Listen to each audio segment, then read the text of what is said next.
안녕하십니까. 뉴스의 이면을 파헤쳐드리는 Y타임스 정세분석의 추우길입니다. 3년째 제로 코로나 정책을 밀어붙이고 있는 중국 당국이 결국 최악의 상황을 만나면서 이제 더 이상 통제가 어렵다 이렇게 실토를 해서 규칙화 주목됩니다.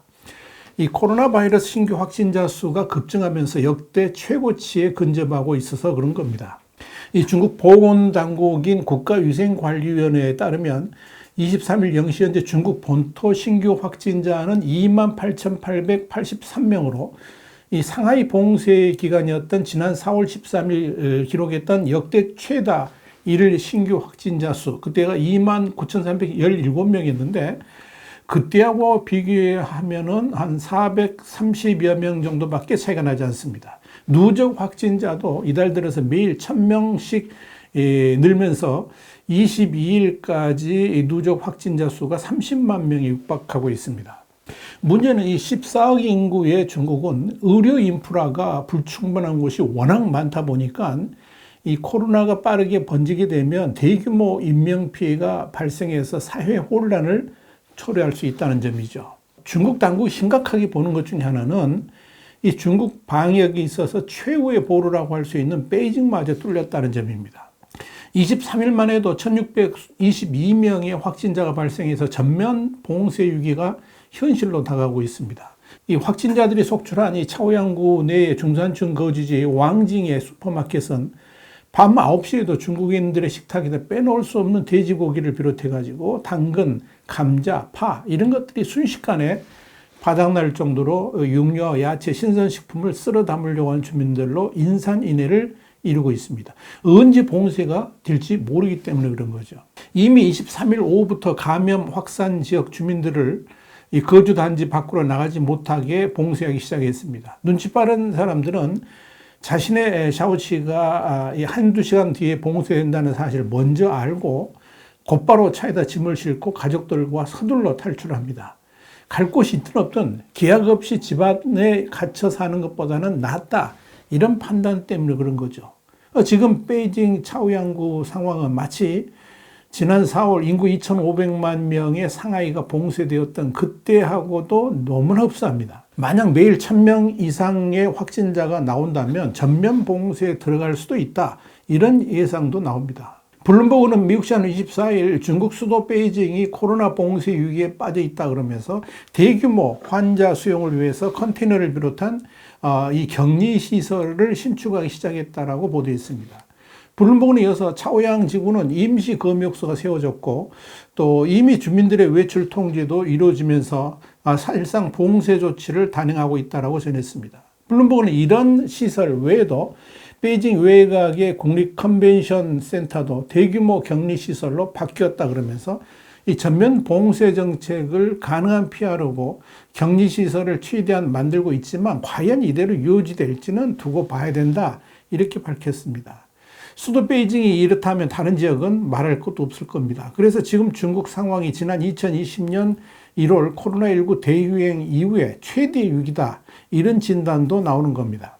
자, 관심의 초점은 중국의 방역 당국이 지금 상황을 지극히 심각하게 보고 있다는 건데요. 그 이유는 과연 뭘까요? 우선 신규 감염자가 우한에서 코로나 환자가 발생한 이후 최대라는 점도 있지만 더 문제인 것은 확산 지역이 너무나도 광범위하다는 데 있습니다. 지난 4월에는 상하이에서 집중적으로 발생했고 지린 등을 비롯한 다른 지역의 감염자 수는 이 상하이에 비해서 워낙 극히 미미했습니다. 그런데 지금 상황은 그렇지가 않습니다. 이 광동, 충칭이 8,000명 안팎에 달하고 있고 베이징, 스촨, 산시도 1,000명이 넘었죠. 또 신장, 허베이, 간수도 900명대를 유지하고 있습니다. 자, 중원과 남방, 서부, 동부 이렇게 중국 전역에서 동시다발적으로 코로나19 확산되고 있는 겁니다. 그렇다면 중국의 의료 인력이 과연 그렇게 광범위한 지역을 커버할 수 있는가? 이런 문제가 생깁니다. 4월만 하더라도 중국 전역의 의료진이 대거 상하이로 파견돼 가지고 지원했습니다만 지금은 그럴 상황이 못 됩니다. 이 중국 국가질병통제국 관계자는 지난 22일 브리핑에서 이 코로나19의 확산 범위가 넓어서 3년 만에 가장 심각하고 복잡한 상황이다. 그런 말을 한 겁니다. 그러면서 이 방역 인력과 자원이 부족하고 예방과 통제가 어렵다. 이렇게 밝혔습니다. 여기에 보건 전문가들이 올해 겨울 코로나19하고 유행성 독감이 함께 유행하는 트윈데믹 발생 가능성을 경고하고 있죠. 이런 가운데 코로나19 확산 추세가 당분간 이어질 수 있다는 관측이 나오면서 이 방역 당국을 더 긴장하게 만들고 있는 겁니다. 중국 당국이 딜레마는 따로 있습니다. 시진핑 3기가 출범하면서 그동안에 봉쇄 중심으로 취해왔던 극단적인 제로 코로나 정책을 다소 완화해가지고 전면 봉쇄가 아닌 일부 지역 출입 차단과 같은 조치를 취하기로 했습니다. 지난 10일 시진핑 국가주석이 주재한 중국 공산당 중앙정치국 상무위원회에서 이 정밀 방역 대책을 실시하기로 한 겁니다. 이 정밀 방역이 국가 최고 지도자인 시 주석의 의중인 것이 확인되고 중앙 방역 당국이 이 방역 최적화 조치의 철저한 이행을 강조하면서 지방 정부들도 이제 변화되기 시작한 겁니다. 이건 일종의 위드 코로나로 가기 위한 발걸음을 옮기기 시작했다라고 볼 수 있겠죠. 이런 상황에서 대규모 환자 발생이라는 비상 상황을 만나면서 과연 중국의 제로 코로나 정책이 어떻게 흘러갈지 주목받고 있습니다. 일단 베이징과 선양, 광저우, 충칭 등이 최근 코로나19 발생 지역에 대한 봉쇄형 정밀 방역에 나섰지만 도시 전면 봉쇄라는 올해 봄과 같은 극단적인 조치는 나오지 않고 있습니다. 중국 당국이 우려하는 또 하나가 바로 이 중국의 방역 정책에 대한 중국인들의 불만이 극에 달하고 있다는 점입니다. 우선 중국의 SNS에서는 중국의 제로 코로나 정책에 대한 불만들이 쏟아져 나옵니다. 그 대표적인 것 중에 하나가 중국 당국은 효율적인 치료 시스템을 구축하지 않았고 지방정부들이 코로나19 음성 증명서를 서로 인정해주지 않는 상태에서 중증 치료를 위한 의료체계도 갖추지 못한 채 대부분의 인력을 핵산 검사에 쏟아붓는다. 이런 내용입니다. 그야말로 전곡을 찌른 비판입니다. 이런 상황에서 카타르 월드컵은 중국인들에게 세상을 다시 보게 하는 그런 계기가 되었다. 이렇게 말씀드릴 수 있습니다. 사실상 마스크 없는 카타르 월드컵 경기를 보면서 다시 한번 중국의 현실을 바라보게 한 겁니다. 블룸버그는 현지 시간으로 24일 중국의 한 누리꾼이 지난 22일 중국의 방역 당국인 이 국가위생건강위원회를 수신처로 10가지 질문이라는 제목의 글을 소셜미디어인 위챗에 게시했다 그랬습니다. 그러면서 여기는 홍콩을 포함해서 세계의 다른 지역에서는 코로나19 팬데믹 이전처럼 월드컵 경기를 한껏 즐기고 있는데 중국 본토는 왜 이렇게 엄격한 제로 코로나 정책으로 통제하고 압박하는지를 물었다. 이렇게 보도를 했습니다. 그러면서 이 월드컵 경기를 관람하는 관중은 마스크를 쓰지도 않았고 주최 측은 관중에게 유전자 증폭 검사, 그러니까 PCR 검사를 요구하지도 않는다. 그러면서 그들이 중국인과 같은 행성에 사는 게 맞느냐? 코로나19 바이러스는 그들을 해치지 않느냐? 이렇게 꼬집었습니다. 이 글은 10만 조회수를 기록하면서 급속하게 퍼졌지만 곧바로 삭제됐습니다.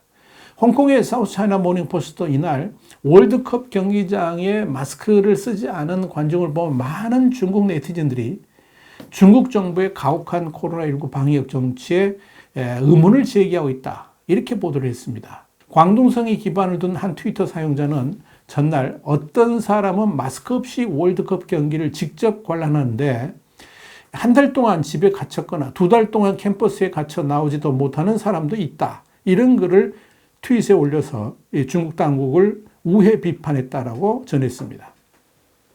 그는 그러면서 누가 내 인생을 훔쳤나 말하지 않겠다. 이런 말도 덧붙였습니다. 산시성의 또 다른 위챗 사용자도 내 조국이 실망스럽다 그러면서 월드컵은 대부분의 중국인이 세계 실상을 보고 중국의 경제와 그 자신의 젊음을 걱정하게 해줬다라고 꼬집었습니다. 그러면서 이제 중국인들은 이 나라의 경제와 청년들을 걱정하게 될 것이다. 이렇게 썼습니다. 그러니까 월드컵을 통해서 중국인들이 그동안 우물안 개구리였다는 사실을 새롭게 인식하게 해줬다 하는 이야기입니다.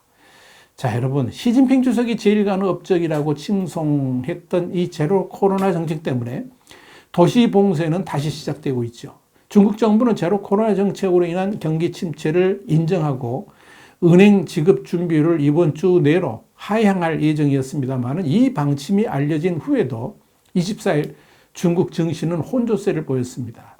코로나19 확진자가 사상 최다를 나타낸 것의 여파가 더 큰 겁니다. 노무라 증권의 분석가들은 중국 전체 GDP의 5분의 1 이상이 봉쇄 영향을 받으며 이는 영국 경제 규모를 초과하는 수치라 그러면서 이 상하이식 전면 봉쇄는 피할 수 있겠지만 급증하는 코로나 확진자로 인해서 일부 도시는 더 자주 부분 봉쇄가 나타날 수 있다라고 경고를 했습니다. 그러니까 코로나로 인해서 중국 경제가 심각한 타격을 받을 수밖에 없다. 그런 말을 한 겁니다. 와이타임 정세 분석이었습니다. 감사합니다.